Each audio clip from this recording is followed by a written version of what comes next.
সুপ্রিয় শিক্ষার্থী, আসসালামু আলাইকুম। সবাই কেমন আছো? আশা করি সবাই ভালো আছো। মাইলস্টোন কলেজ কর্তৃক আয়োজিত ফিনান্স অ্যান্ড ব্যাংকিং বিভাগের ভার্চুয়াল ক্লাসে তোমাদেরকে স্বাগতম। আজকের ক্লাসের উপস্থাপনায় তোমাদের সাথে আছি আমি মোহাম্মদ সবুজ, সিনিয়র প্রভাষক, ফিনান্স অ্যান্ড ব্যাংকিং বিভাগ, মাইলস্টোন কলেজ, উত্তরা, ঢাকা। আজকের ক্লাসটি তোমাদের জন্য অত্যন্ত গুরুত্বপূর্ণ। আশা করি সবাই ধৈর্য সহকারে শেষ পর্যন্ত ক্লাসটি দেখবে। তাহলে চলো আজকের ক্লাসে। আমাদের আজকের পাঠ পরিচিতি, ফিনান্স, ব্যাংকিং ও বীমা দ্বিতীয় পত্র।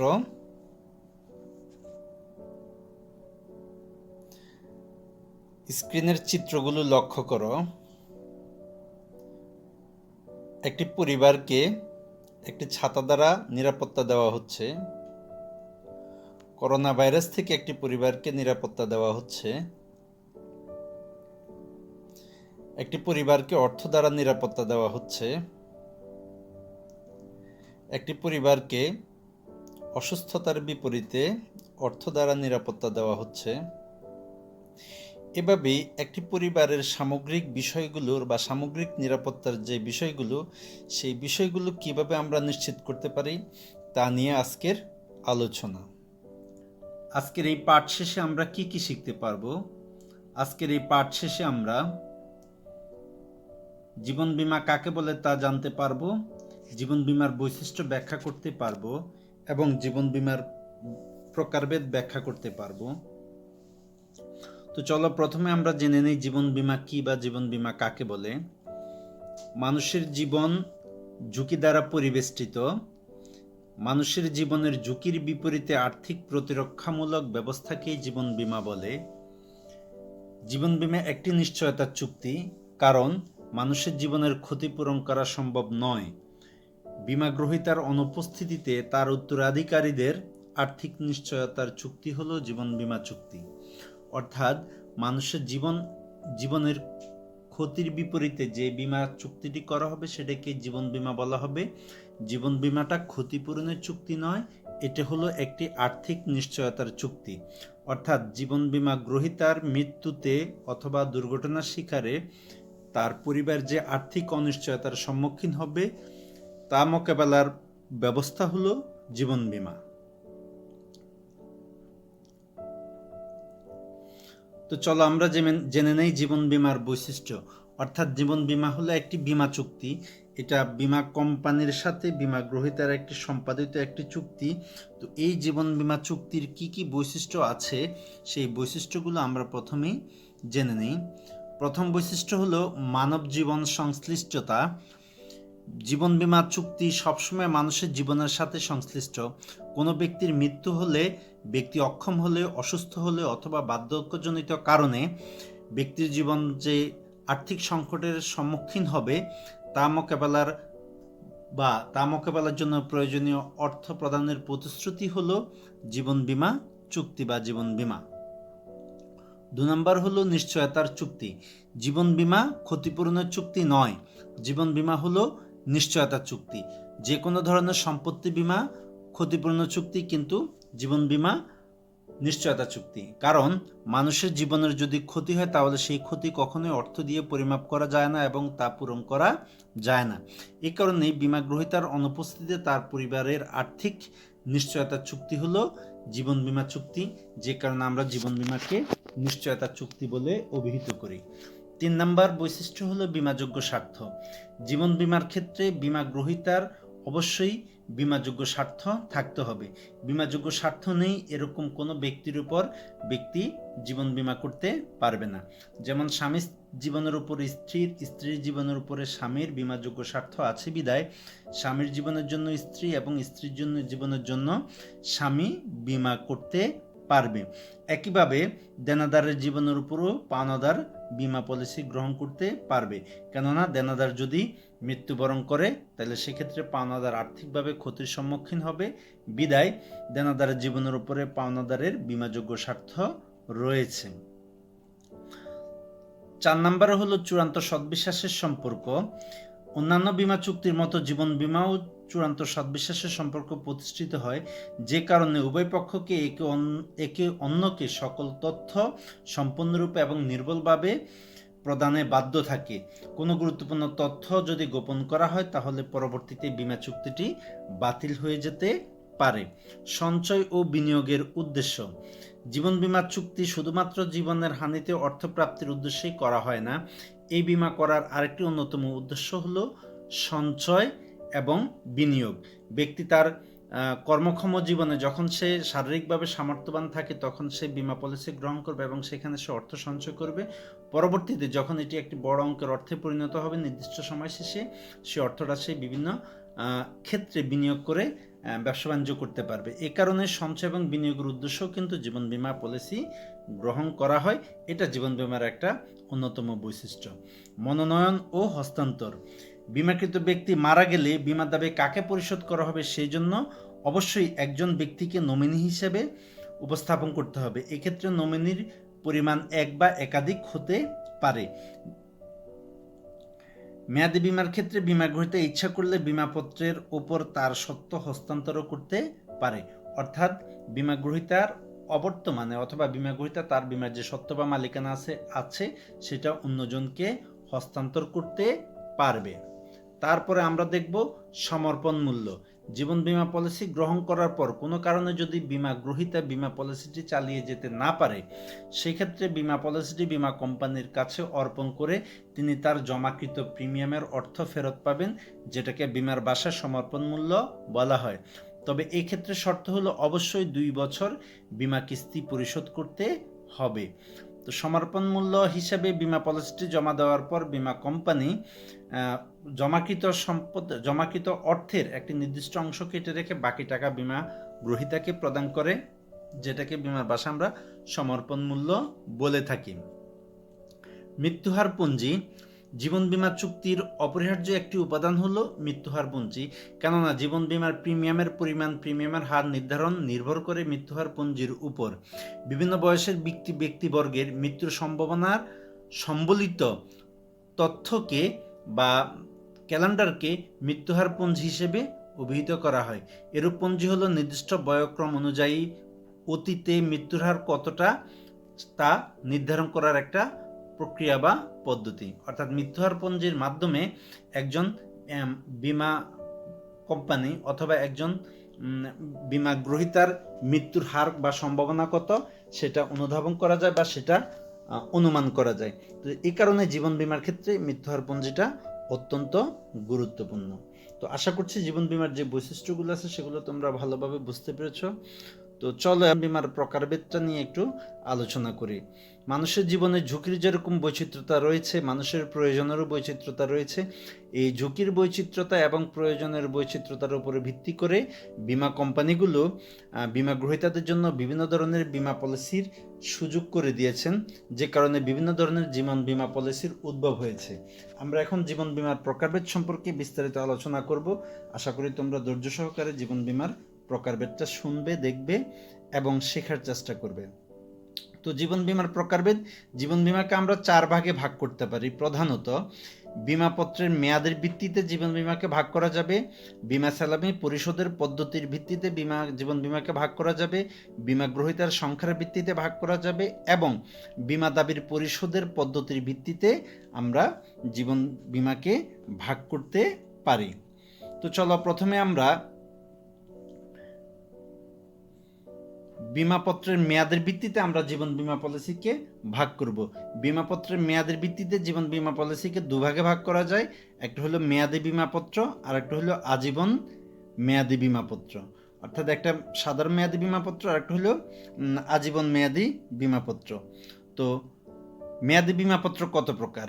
মেয়াদি বীমাপত্রকে আবার আমরা 4 প্রকারে ভাগ করি। তো আমরা মেয়াদি বীমাপত্রটা আসলে প্রথমে সংজ্ঞাটা জেনে নেব। মেয়াদি বীমাপত্র কি বা মেয়াদি বীমাপত্র কাকে বলে।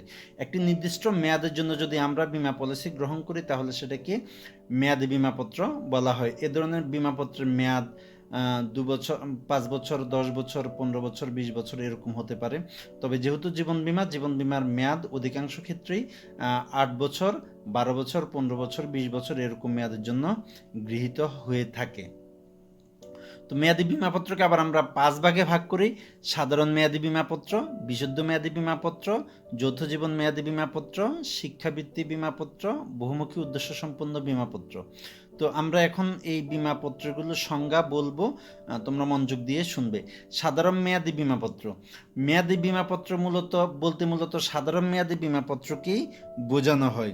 এরূপ বীমাপত্রের বেলায় নির্দিষ্ট মেয়াদের মধ্যে বীমাকৃত ব্যক্তি মারা গেলে তার মনোনীত ব্যক্তিকে অথবা তার উত্তরাধিকারীকে বীমা পলিসির অর্থ পরিশোধ করা হয়। আর যদি বীমাকৃত বা বীমা গ্রহীতা যদি মৃত্যুবরণ না করেন, তাহলে মেয়াদ শেষে তাকে বীমাকৃত অর্থ পরিশোধ করা হয়। এ ধরনের মেয়াদি বীমাপত্রকে আমরা সাধারণ মেয়াদি বীমাপত্র বলে থাকি। 2 নম্বরে হলো বিশুদ্ধ মেয়াদি বীমাপত্র। যে বীমাপত্রের ক্ষেত্রে নির্দিষ্ট মেয়াদের জন্য বীমাপত্র খোলা হয় এবং ওই মেয়াদ উত্তীর্ণ হলেই শুধুমাত্র বীমা গ্রহীতা বীমা দাবির অর্থ লাভ করে, তাকে বিশুদ্ধ মেয়াদি বীমাপত্র বলে। এখানে মনে রাখতে হবে যে এর মধ্যে যদি মৃত ব্যক্তি মারা যায়, তবে বীমা গ্রহীতা বা তার উত্তরাধিকারী কোনো অর্থ পায় না। এরূপ বীমাপত্র মূলত কোনো ব্যক্তি বেশি দিন বেঁচে থাকার ক্ষেত্রে নির্দিষ্ট মেয়াদের পর আর্থিক নিশ্চয়তার ব্যবস্থা। এরূপ বীমাপত্র সাধারণত 5 বা 10 বছর মেয়াদি হয়ে থাকে। 3 নম্বরে আমরা যেটা দেখব সেটা হলো যৌথ জীবন মেয়াদি বীমাপত্র। যে বীমাপত্রের আওতায় 2 বা ততোধিক জীবনের জন্য একত্রে একটি নির্দিষ্ট মেয়াদের জন্য বীমা পলিসি গ্রহণ করা হয়, তাকে যৌথ জীবন মেয়াদি বীমাপত্র বলে। এ ধরনের বীমাপত্রের বীমাকৃত ব্যক্তিবর্গের যে কোনো একজন মারা গেলে বীমাকারী বীমা গ্রহীতা বা তার মনোনীত ব্যক্তিকে বীমা দাবি পরিশোধ করবে। আবার নির্দিষ্ট মেয়াদ পর্যন্ত বীমা ব্যক্তির সকল ব্যক্তি জীবিত থাকলে বীমাকৃত অর্থ বীমা গ্রহীতাদের প্রদানে বাধ্য থাকে। আশা করি বুঝতে পেরেছ যৌথ জীবন মেয়াদি বীমাপত্র। তারপরে হলো 4 নম্বর শিক্ষাবৃত্তি বীমাপত্র। যে বীমাপত্রে সন্তান সন্ততির লেখাপড়ার স্বার্থে গ্রহণ করা হয় এবং এক্ষেত্রে বীমা গ্রহীতা নির্দিষ্ট মেয়াদ পর্যন্ত শিক্ষাবৃত্তির বীমাপত্র খুলে কিস্তিতে অর্থ প্রদান করে এবং মেয়াদ শেষে আবার বীমা গ্রহীতা নির্দিষ্ট সময় পর্যন্ত বীমা কোম্পানির কাছ থেকে কিস্তিতে উল্লেখিত পরিমাণ অর্থ অথবা নির্দিষ্ট পরিমাণ অর্থ কিস্তিতে অথবা একত্রে পেয়ে থাকে, সেটাকে শিক্ষাবৃত্তি জীবন বীমাপত্র বলা হয়। 5 নম্বরে হলো বহুমুখী উদ্দেশ্য সম্পন্ন বীমাপত্র। জীবনের বহুমুখী প্রয়োজনে একই বীমাপত্রে গ্রহণ করা হলে বা একই বীমাপত্রের আওতায় গ্রহণ করা হলে সেটাকে বহুমুখী উদ্দেশ্য সম্পন্ন জীবন বীমাপত্র বলা হয়। যেমন মানুষের মৃত্যু, পঙ্গুত্ব, অসুস্থতা, বেকারত্ব, দুর্ঘটনা, এই সকল ঝুঁকির বিপরীতে যদি একত্রে একটা পলিসিতে বীমা গ্রহণ করা হয়, সেটাকে বহুমুখী উদ্দেশ্য সম্বলিত জীবন বীমা বা মেয়াদি জীবন বীমাপত্র বলা হয়। যেহেতু এখানে একটি চুক্তিতে একাধিক ঝুঁকি গ্রহণ করা হয়, সেজন্য এক্ষেত্রে প্রিমিয়ামের পরিমাণও বেশি হয়ে থাকে। এরপরে আমরা মেয়াদি বীমাপত্রের দ্বিতীয় খণ্ডে আসবো বা 2 নম্বরে আসবো। 2 নম্বর আমরা বলেছিলাম আজীবন পর্যায়ে আমরা দেখব আজীবন বীমাপত্র। প্রথমে আমরা আজীবন বীমাপত্র সংজ্ঞা জেনে নেই। যেই জীবন বীমাপত্রে বীমা গ্রহীতার মৃত্যুর পূর্বে বীমা দাবি পরিশোধ করা হয় না, তাকে আজীবন বীমাপত্র বলা হয়। এ ধরনের বীমাপত্রের বীমা দাবি শুধুমাত্র বীমা গ্রহীতার মৃত্যুর পর তার মনোনীত ব্যক্তিকে অথবা তার উত্তরাধিকারীকে বীমা দাবি পরিশোধ করা হয়। আজীবন বীমাপত্রকে আবার আমরা 3 ভাগে ভাগ করি। এটা হলো 1 কিস্তি সম্পন্ন আজীবন বীমাপত্র, অবিরাম কিস্তি সম্পন্ন আজীবন বীমাপত্র এবং সীমিত কিস্তি সম্পন্ন আজীবন বীমাপত্র। আমি 3 প্রকার বীমাপত্রের সংজ্ঞাটা বলছি, তোমরা মনোযোগ দিয়ে শোনো। একক কিস্তি সম্পন্ন আজীবন বীমাপত্র হলো এক্ষেত্রে জীবন বীমার বা আজীবন বীমার সম্পূর্ণ প্রিমিয়ামটা বীমা গ্রহীতা 1 কিস্তিতে পরিশোধ করে দিবেন এবং বীমা গ্রহীতার মৃত্যুর পর তার মনোনীত ব্যক্তি বীমা দাবিটা পাবে বা মনোনীত ব্যক্তিকে বীমা দাবি পূরণ করা হবে। একটা কিস্তির মাধ্যমে সম্পূর্ণ বীমা প্রিমিয়াম একবারে পরিশোধ করা হবে। এটাকে বলা হবে একক কিস্তি সম্পন্ন আজীবন বীমাপত্র। 2 নম্বর হলো অবিরাম কিস্তি সম্পন্ন আজীবন বীমাপত্র। এ ধরনের ক্ষেত্রে বা এ ধরনের বীমার ক্ষেত্রে বীমা গ্রহীতা যতদিন বাঁচবেন ততদিন, অর্থাৎ আমৃত্যু বীমা গ্রহীতা বীমা কিস্তি পরিশোধ করে যাবেন। শুধুমাত্র তার মৃত্যুর পর তার মনোনীত ব্যক্তিকে বীমা দাবি পরিশোধ করা হবে। তো একজন ব্যক্তি যদি আজীবন বীমা পলিসি গ্রহণ করেন, তিনি যখন বার্ধক্যে যাবেন তখন তার পক্ষে বীমার কিস্তি পরিশোধ করা বা বীমার প্রিমিয়াম পরিশোধ করাটা কষ্ট হয়ে যায়। এ কারণে এ ধরনের বীমা পলিসির জনপ্রিয়তা খুব একটা নেই। 3 নম্বর হলো সীমিত কিস্তি সম্পন্ন আজীবন বীমাপত্র। এই ক্ষেত্রে বা এ ধরনের বীমার ক্ষেত্রে বীমা গ্রহীতা একটি নির্দিষ্ট সময় পর্যন্ত কিস্তি পরিশোধ করেন এবং তার মৃত্যুর পর তার মনোনীত ব্যক্তিকে বীমা দাবি পরিশোধ করা হয়। নির্দিষ্ট সময় পর তাকে আর বীমার কিস্তি বা প্রিমিয়াম পরিশোধ করতে হয় না। এখন এই আজীবন বীমাপত্রের একটা অসুবিধা হলো, কোনো ব্যক্তি যদি তার পোষ্যের জন্য আজীবন বীমা পলিসি গ্রহণ করেন তাহলে তার বার্ধক্যে অনেক ক্ষেত্রেই তার পোষ্যরা এরকম মনে করতে পারে যে এই ব্যক্তি মারা যায় না, আমি টাকা পাই না। তো এই কারণেই আজীবন বীমা আমাদের সমাজে খুব একটা প্রচলন আমরা দেখতে পাই না। আর যেহেতু বীমা গ্রহীতা তার জীবদ্দশায় এই বীমা থেকে কোনো সুফল পায় না, তাই এই বীমাটা খুব একটা আমাদের দেশে জনপ্রিয় নয়। এবারে আমরা দেখব বীমা সালামি পরিশোধের পদ্ধতির ভিত্তিতে বীমার প্রকারভেদ। বীমা সালামি পরিশোধের পদ্ধতির ভিত্তিতে বীমাকে আমরা দুভাগে ভাগ করি। প্রথমত হলো এক কিস্তি সম্পন্ন বীমাপত্র, 2 নাম্বার হলো সমকিস্তি সম্পন্ন বীমাপত্র।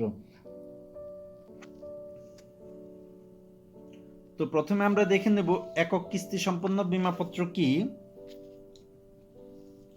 যে বীমাপত্র খোলার সময় বীমার অঙ্ক অন্য একক কিস্তির বীমা গ্রহীতা পুরো প্রিমিয়াম বা সালামি বীমা কোম্পানিকে প্রদান করে, সেটাকে বলা হবে একক কিস্তির বীমাপত্র। অর্থাৎ তুমি একটা বীমা পলিসি গ্রহণ করেছো, যে বীমা পলিসির মূল্য হলো 10 লক্ষ টাকা। এই বীমা পলিসির প্রিমিয়ামের 10 লক্ষ টাকা যদি তুমি একটা কিস্তিতে বীমা কোম্পানিকে পরিশোধ করো, তাহলে সেটাকে বলা হবে একক কিস্তি সম্পন্ন জীবন বীমা পত্র। এই ধরনের বীমার ক্ষেত্রে বা এ ধরনের পরিস্থিতিতে কিস্তির পরিমাণ বা বীমাকৃত অঙ্কের পরিমাণ অনেক বেশি হয়। এটার আসলে প্র্যাকটিক্যাল ব্যবহার খুব একটা নেই। সাধারণত আজীবন বীমার ক্ষেত্রে এবং সাময়িক বীমার ক্ষেত্রে এ ধরনের বীমা বা এ ধরনের পলিসি আমরা দেখতে পাই। 2 নম্বর হলো সমকিস্তি বীমাপত্র। যে বীমা পলিসিতে বীমা গ্রহীতা বীমার মেয়াদ পর্যন্ত সমকিস্তিতে কিস্তি পরিশোধ করেন বা প্রিমিয়াম পরিশোধ করেন, অর্থাৎ সমান কিস্তিতে বীমা প্রিমিয়াম পরিশোধ করেন, সেটাকে সমকিস্তির বীমাপত্র বলা হয়। এ ধরনের বীমার জনপ্রিয়তা অনেক বেশি এবং বীমা বলতে মূলত আমরা এই সমকিস্তির বীমাপত্রকেই বুঝে থাকি। এরপর যে আমরা 3 নাম্বার আলোচনা করব বীমা গ্রহীতার সংখ্যার ভিত্তিতে জীবন বীমার প্রকারভেদ। বীমা গ্রহীতার সংখ্যার ভিত্তিতে জীবন বীমাকে দুভাগে ভাগ করি আমরা, একক জীবন বীমাপত্র আর বহু জীবন বীমাপত্র। একক জীবন বীমাপত্র কি?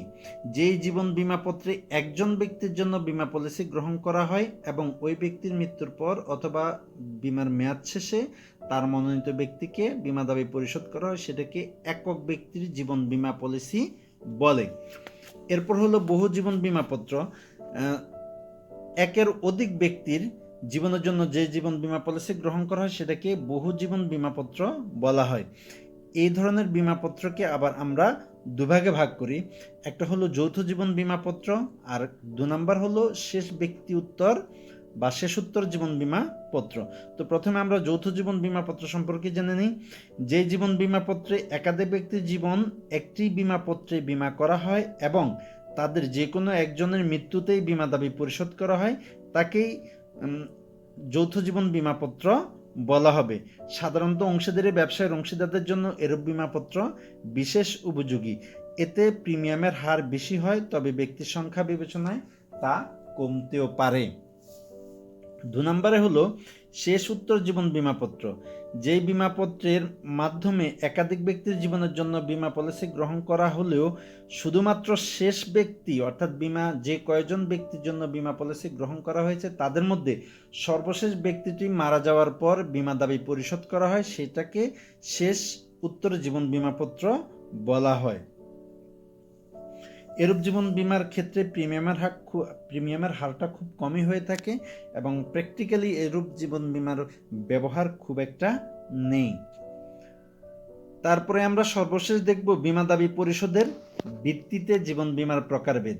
এই বীমা দাবি পরিশোধের ভিত্তিতে জীবন বীমার প্রকারভেদ থেকে আমরা দুভাগে ভাগ করি। সেটা হলো এককালীন বা থোক বীমাপত্র, আর একটা হলো বৃত্তি বা কিস্তি বীমাপত্র। এখন এককালীন বা থোক বীমাপত্র কাকে বলে? যেই বীমাপত্রের বীমা দাবিটা বীমা গ্রহীতাকে একত্রে বা একবারে পরিশোধ করা হয় সেটাকে এককালীন বা থোক বীমাপত্র বলা হয়। আমাদের দেশে এ ধরনের বীমাপত্রের প্রচলন অনেক বেশি। 2 নম্বর হলো বৃত্তি বা কিস্তি বীমাপত্র। যেই বীমাপত্রের বীমা দাবি বীমা গ্রহীতাকে অথবা তার মনোনীত ব্যক্তিকে একত্রে পরিশোধ না করে সমপরিমাণ কিস্তিতে পরিশোধ করা হয় সেটাকে বৃত্তি বা কিস্তি বীমাপত্র বলা হয়। অবসরজনিত বা বার্ধক্যজনিত অসহায়ত্বের ক্ষেত্রে এই বৃত্তি বা কিস্তি বীমাপত্র বীমা গ্রহীতার জন্য অনেক বেশি উপযোগী বা অনেক বেশি কার্যকর। তো এই ছিল আমাদের আজকের জীবন বীমার প্রকারভেদ। আশা করতেছি তোমরা জীবন বীমার প্রকারভেদ এবং জীবন বীমার বৈশিষ্ট্যটা ভালোভাবে বুঝতে পেরেছ। তো আজকের ছোট একটি বাড়ির কাজ থাকবে, জীবন বীমা নিশ্চয়তা চুক্তি ব্যাখ্যা করো। এই বাড়ির কাজটা করে তোমরা অবশ্যই বিশেষ শিক্ষককে জমা দিবে।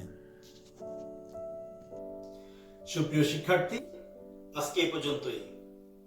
ধৈর্য সহকারে শেষ পর্যন্ত ক্লাসটি দেখার জন্য তোমাদেরকে অসংখ্য ধন্যবাদ। আশা করছি আজকের ক্লাস থেকে তোমরা উপকৃত হয়েছো। আজকের ক্লাসে যদি কোনো প্রশ্ন থেকে থাকে তাহলে জুম ক্লাসে ওই প্রশ্নগুলো করে তোমার উত্তর নিয়ে নিতে পারো। জুম ক্লাসে আমি তোমাদের প্রশ্নগুলোর উত্তর দেওয়ার চেষ্টা করব। সামনের ক্লাসগুলোতে অবশ্যই তোমরা উপস্থিত থাকবে এবং মনোযোগ সহকারে ক্লাসগুলো দেখবে। তাহলে আজকের মতো বিদায় দিচ্ছি। খোদা হাফেজ, সবাই ভালো থাকো। আসসালামু আলাইকুম।